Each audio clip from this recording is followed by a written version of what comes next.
Naghahanap ba kayo ng tipid ulam at masustansya? Nako, tara, wala na patumpik-tumpik pa dahil ngayong araw na ito ay gagawa tayo ng tipid at budget na ulam gamit ay 6 na itlog. Tara, simulan na natin. Okay, so bago natin ito isalang ay make sure na kumukulo na yung ating tubig over medium heat at pakuluan lang natin ito ng mga 7 minutes. Hanguin na natin ito at i-transfer sa malamig na tubig.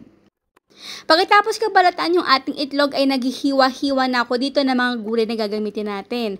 Carrot, patatas, capsicum at kung gusto nyo palagyan ito ng iba pang mga gulay ay syempre mas maganda. Over medium heat ay kailangan na painitin mo muna natin yung ating kawali kasi hindi naman to non-stick pan. So sinasangkot ko lang muna dito yung ating patatas at carrot para mamaya ay malambot na ito. Tinabi ko lang muna ito sa gilid at dito na rin ako naggisa ng ating onion at garlic. So, luto lang ito for a few minutes at nilagay ko na rito yung ating pineapple juice na nasa lata. Maliit na lata lang yung nabili ko ha at sakto na ito para sa ating measurement. Sa mga pampalasa naman ay simple lang, patis at paminta. Next, syempre hindi mawawala yung ating ulam. Magdadagdag lang ako dito ng isang latang evaporated milk. So this time guys ay huwag nyo itong tatakpan kasi kukulbot or mag-curdle yung ating pinaka-sauce dito. So kailangan ay talaga ng mga nakabuyang-yang ito, hayaan lang natin ito maluto at maging creamy na katulad nito. Ilagay ko na rito yung ating pineapple at iba pang mga bell pepper at ng ating nilagang itlog. Dito mapapansin nyo talagang inintay ko talaga na medyo maglapot-lapot yung ating sauce kasi talaga namang magko-concentrate ang lasa at lalong sasarap pa at lilinamnam yung ating ulam. Sa tamis, hindi na talaga ako nalagay pa ng asukal dito kasi yung pinaka-pineapple syrup ay okay na. At dito nga pala, hindi ko lahat nilagay yung pinaka-pineapple syrup. Again, depende na yan sa inyo kung gusto nyo pa ng tamisan ay dagdagan nyo na lang pa ng pineapple syrup.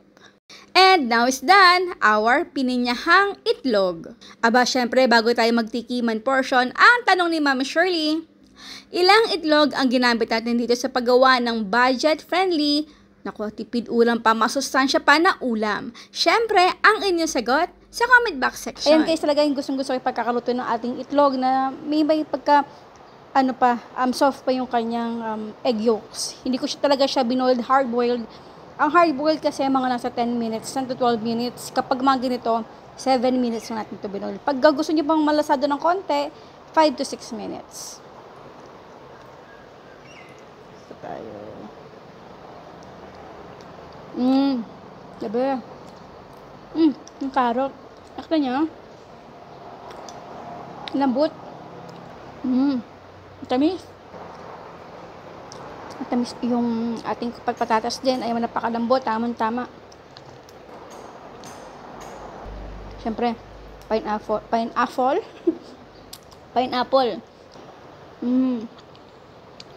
Wow.